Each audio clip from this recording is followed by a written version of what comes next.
Memasuki sidang perdana ya hari ini. Siva boleh dan turun tadi dikit. ada juga disinggung oleh Majelis Hakim tentang legal standing juga dan banyak juga PR-PR dari Majelis Hakim sendiri. tentu, pasti. Seperti apa Mbak Liti? Ya tentu kami akan siapkan ya, karena kan masing-masing ini kan kita beda istilahnya beda profesi kan. Nah ini harus lebih didetailkan gitu. Nanti kami siapkan. Bu Lita, hal mendasar apa sih yang membuat Ibu akhirnya menggugat undang-undang di pasal uang pensiun DPR? Awal mulanya gimana? Awal mulanya, ini kayaknya harus jangan ada di sini deh.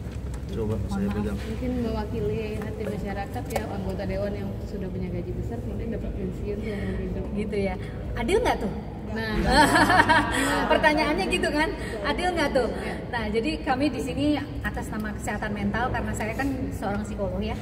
Di sini kenapa kesehatan mental? Karena orang kalau memang tidak punya duit, sengsara dan merasa termiskinkan, kesehatan mentalnya terganggu nggak? Pasti terganggu kan? Itu yang saya poinkan. Namun kenapa saya lakukan ini? Ada 3 poin yang saya garis bawahi, bahwa tadi sila kelima, keadilan sosial bagi seluruh rakyat Indonesia. Apakah hal itu adil buat rakyat? Tidak kan? Oke. Kedua, itu anggaran. Anggaran yang dialokasikan pensiun untuk para DPR itu sebaiknya dialokasikan untuk masyarakat. Misalkan kesehatan, ya kan? Tenaga kesehatan, pendidikan barangkali, lalu kenapa? Nah, guru honorer itu penting banget.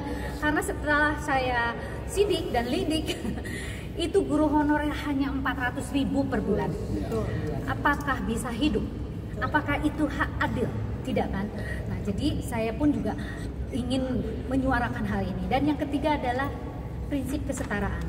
Pada saat mereka para pejabat sedang menjabat dan sudah menjabat, kan dia sudah mendapatkan gaji serta tunjangan yang cukup besar.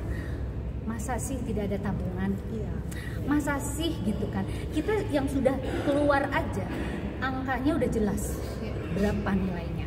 Lalu belum lagi istilahnya ada amplop-amplop dan sebagainya, uang perjalanan, uang inilah, uang itu banyak sekali yang belum tercover. Maksudnya belum terungkap. Ya, dan itu sebetulnya sudah diterima oleh dewan gitu ya. Nah, disitulah yang namanya kesetaraan. Kenapa sekarang waktunya untuk rakyat? Kasihan dong gitu ya. Nanti kan Majelis Hakim juga bilang bahwa apakah itu adil untuk mereka para anggota DPR-nya? Nanti kita akan bicarakan lagi, nanti kita akan diskusikan lagi sebaiknya dan bagaimana sebaiknya gitu kan. Nggak mungkin juga kan hilang sampai 100%, tidak juga kan. Berarti itu kan juga tidak adil buat mereka, betul? Karena mereka pun walaupun 5 tahun atau kurang dari 5 tahun, mereka juga bekerja kan gitu. Jadi kita juga harus menghargai apa yang sudah dia lakukan, kan seperti itu. Jadi nanti kita akan diskusikan sebaiknya, dan kita juga bicara dengan masyarakat tentunya baiknya itu seperti apa. Ya, kita minimal kita ada diskusi secara terbuka, betul nggak sih? Nah, jadi ya karena saya mewakili kesehatan mental dan mewakili rakyat jelata dan pembayar pajak, betul nggak? Pembayar pajak, kami tidak rela bahwa pajak-pajak itu diberikan kepada anggota-anggota DPR yang kurang kompetensi. Minimal itu, karena tidak semua yang namanya anggota DPR itu punya kompetensi. Tidak semua yang namanya anggota DPR itu punya poweritas dan punya pengalaman politik dan sebagainya. Apakah itu bisa membuat rakyat mewakili aspirasi rakyat? Tidak. Terutama contohnya Ahmad Dhani, Wulan yang tadi saya sebutkan di sana.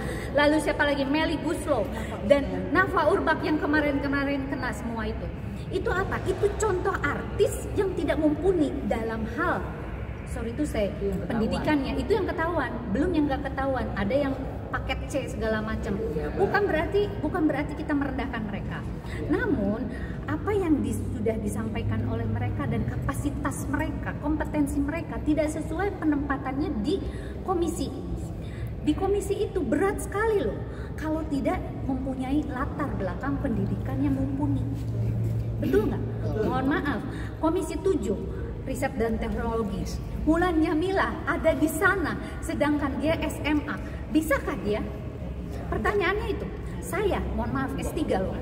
Saya nggak sanggup di ristek dan teknologi. Berat loh. Secara dia, mohon maaf tidak mengecilkan, tapi kembali kepada tadi itu kesetaraan itu gitu, kesetaraan secara prinsip kesetaraan itu seperti itu. Artinya ya dia harus berada di posisi dengan kondisi yang sama, yang sesuai dengan kompetensinya. Seperti itu. Melita tadi sempat juga disinggung sama Hakim, substansi hukumnya apa nih, kekuatan dasarnya apa nih untuk mengajukan ke MK. Apalagi mungkin maaf, tidak menyinggung kepentingan pribadi, tidak ada masalah menyentil siapapun di anggota dewan. Dan sempat tadi Hakim juga membahas jangan mensoroti karena ada artis di sana. Jadi begini, seperti yang kita melakukan uji undang-undang UU karena memang secara ketidakpatutan dan ketidakadilan di mana pasal ini sakti. Kenapa sakti? Ini dibentuk tahun 1980. Sedangkan amandemen Undang-Undang Dasar itu 199. Artinya apa? Yang disampaikan oleh Majelis Hakim tadi itu menjadi PR buat DPR sebagai pembuat undang-undang untuk membentuk lagi, memperbaiki lagi undang-undang tersebut. Nah, makanya kita ditawari tadi apakah mau di DPR atau di MK. Kita terus memilih di MK karena apa? Hak konstitusi bagi warga negara yang baik seperti yang disampaikan beliau tadi ada dua, advokat sebagai advokat dan juga psikolog. Kenapa psikolog yang menguji undang-undang terkait itu? Karena apa? Negara ini sakit kan gitu.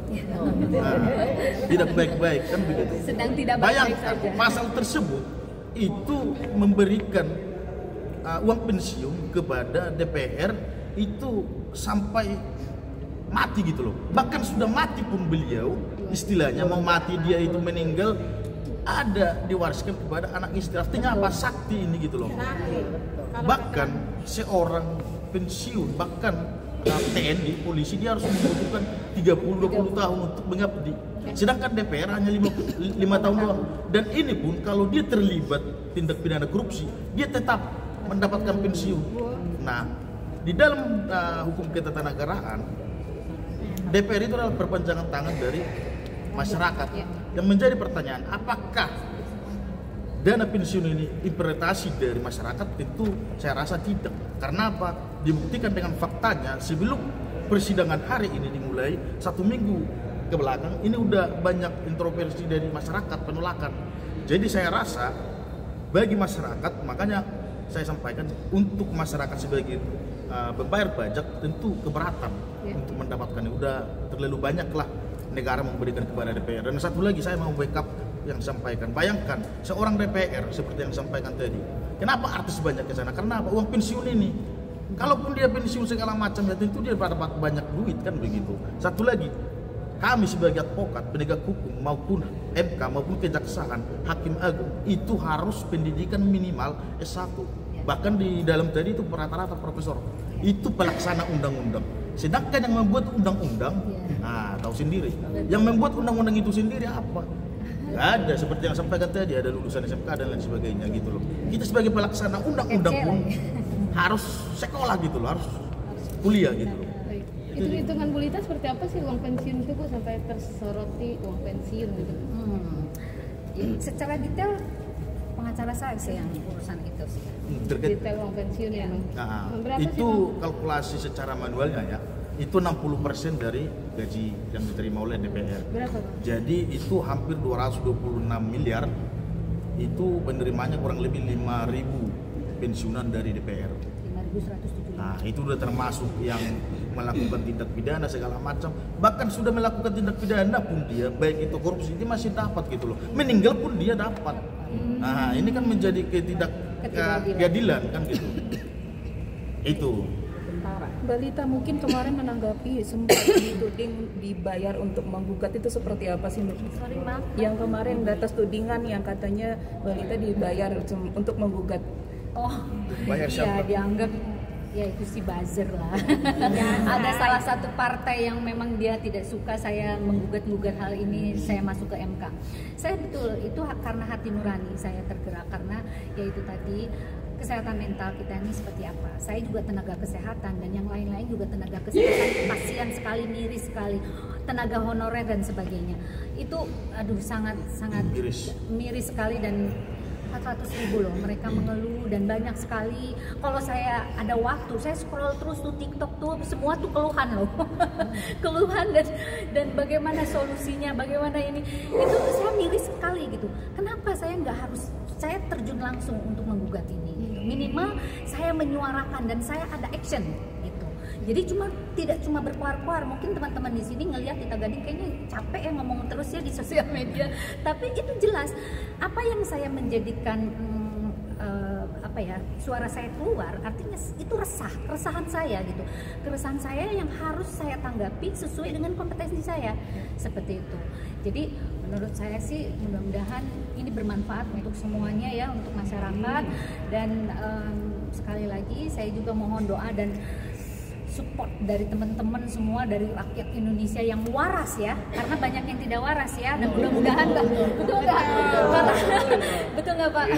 Ya mudah-mudahan di sini semua waras ya. Amin gitu ya. Ya kita harapkan semuanya bisa pro rakyat, yang memang betul-betul kita tegakkan keadilan untuk rakyat Indonesia. Oke, Mbak Lita mungkin mengingatkan lagi sedikit kontroversi antara Mbak Lita dengan keluarga Ahmad Dhani kan makin di sosial media tuh selalu ramai diperbincangkan. Betul. Sampai akhirnya mungkin orang akan berpikiran ini digugat karena memang ribut dengan Ahmad Dhani dan Mulan Jamil. Kalau saya bilang itu sama sekali tidak, bohong saya. Karena ini adalah salah satu, memang dia itu sebagai anggota dewan. Kenapa dia menggugat saya? Secara yang saya lakukan, yang saya statementkan dia itu tidak ada pembulian. Artinya dia menggunakan abuse of power untuk mengintimidasi saya. Dan itu tidak adil buat saya. Seorang anggota DPR tidak boleh melaporkan masyarakatnya. Itu sudah ada di undang-undang. Sudah ada di undang-undang. Jadi kalian, teman-teman semua di sini harus paham hal ini. Kenapa saya bersuara terus tentang dia? Saya tidak menyoroti secara pribadi karena dia itu urusannya hanya dengan mantan. Tidak diladenin, ke saya nyerangnya. Dasar ya. Makanya saya bilang, daripada kamu ribut terus, mendingan kamu ke ini aja, kesehatan jiwanya di ini deh gitu kan. Iya, karena dia selalu mencari kesalahan orang, dan kalau tidak puas dengan apa yang dia inginkan, dia mencari lagi yang bisa memuaskan dia. Kenapa Bunda Maya tidak meladeni? Karena memang tahu seperti apa dia. Artinya orang-orang seperti itu memang harus didiamin, tapi saya tidak. Karena ini adalah prinsip edukasi. Saya menggariskan prinsip edukasi. Yang dilaporkan dia tidak ada dasar hukumnya. Bu Lita dilaporkan? Saya dilaporkan. Masalah pembulian. Pencemaran nama baik. Sekarang ini pencemaran nama. Iya, waktu itu pembulian terhadap anaknya. Padahal di dalam video yang saya sampaikan itu edukasi pure terhadap anaknya. Kenapa? Pada saat itu dia itu kan memposting kejelekan Bunda Maya. Terus akhirnya dia mengatasnamakan bahwa ini adalah saya mengatasnamakan anak saya supaya anak saya bla bla bla gitu kan. Lalu saya bicara, kalau hal ini dipublish terus, maka kesehatan jiwanya anak ini malah justru terpuruk. Yang tadinya tidak tahu malah jadi tahu. Betul nggak teman-teman? Nah, harusnya baca dan pahami dulu. Masa seorang anggota DPR tidak paham tentang apa yang isi konten? Gitu loh. Nah, itu dilaporkan ke PPA Polda. Ternyata tidak masuk unsur pidana. Sekarang diam-diam dia itu melaporkan saya ke cyber. Ih, malu dia. Ke cyber karena apa? Dia malu hati, salah kamar, Cin. Dan satu lagi yang perlu diketahui, bahwasannya berdasarkan putusan MK kemarin kan sudah membatalkan terkait dengan pencemaran nama baik selagi dia pejabat publik. Ya. Okay. Nah, artinya apa? Kalau dia pejabat publik ya harus siap dikritisi. Kalau dia nggak siap jadi DPR ya turun aja jadi Turun artis. aja. Pasal berapa itu anggota dewan tidak boleh melaporkan rakyat? Iya, Untuk terkait dengan undang-undang itu saya kurang ingat. Tapi ada.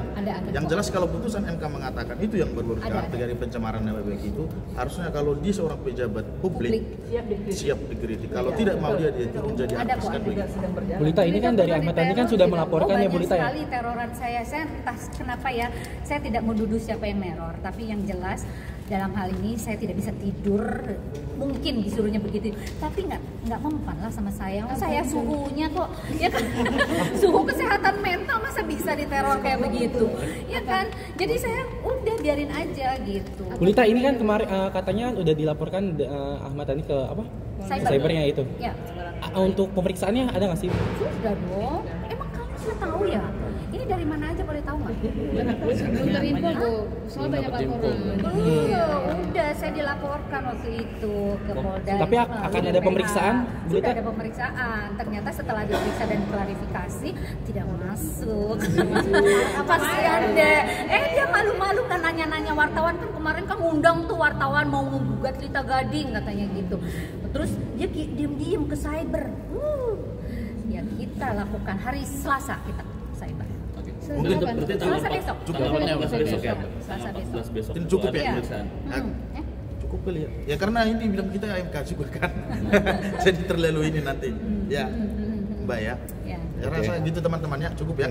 Untuk kali ini. Harapannya apa nih Bu Lita dengan pengajuan Harapannya dikabulkan tentu dong untuk kesejahteraan masyarakat.